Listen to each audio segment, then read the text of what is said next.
വാഴക്കോട് പൂനൂർ പുഴയിൽ ഒഴുക്കിൽപ്പെട്ട് കാണാതായ യുവാവിന്റെ മൃതദേഹം കണ്ടെത്തി. ഏകരൂർ സ്വദേശി ഷിജുവിന്റെ മൃതദേഹമാണ് കണ്ടെത്തിയത്.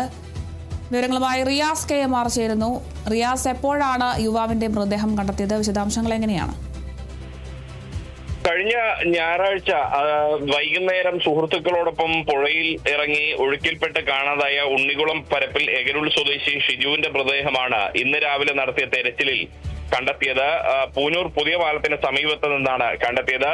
നരിക്കുനി, വെള്ളിമാട് കുന്ന്, ഒപ്പം തന്നെ മുക്കം തുടങ്ങിയ ഇടങ്ങളിൽ നിന്നുള്ള അഗ്നിരക്ഷാ സേനയും ഒപ്പം തന്നെ ഫയർ ആൻഡ് റെസ്ക്യൂ ജില്ലാ സ്കൂബ ടീമിന്റെയും പോലീസിന്റെയും വിവിധ സന്നദ്ധ സംഘടനകളുടെയും നാട്ടുകാരുടെയും നേതൃത്വത്തിൽ നടന്ന തെരച്ചിലാണ് ആളെ കണ്ടെത്തിയത്.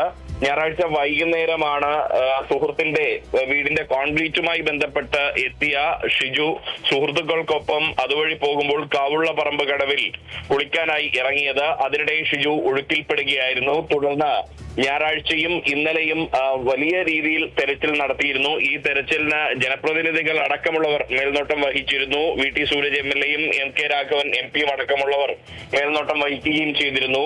എന്നാൽ ഇന്നലെയും കണ്ടെത്താൻ കഴിഞ്ഞിരുന്നില്ല. ഇതേ തുടർന്ന് മൂന്നാം ദിവസത്തെ തെരച്ചിൽ ഇന്ന് പുനരാരംഭിച്ചപ്പോഴാണ് പൂനൂർ പുതിയ പാലത്തിന് സമീപത്ത് നിന്ന് ഷിജുവിന്റെ മൃതദേഹം കണ്ടെത്തിയത്.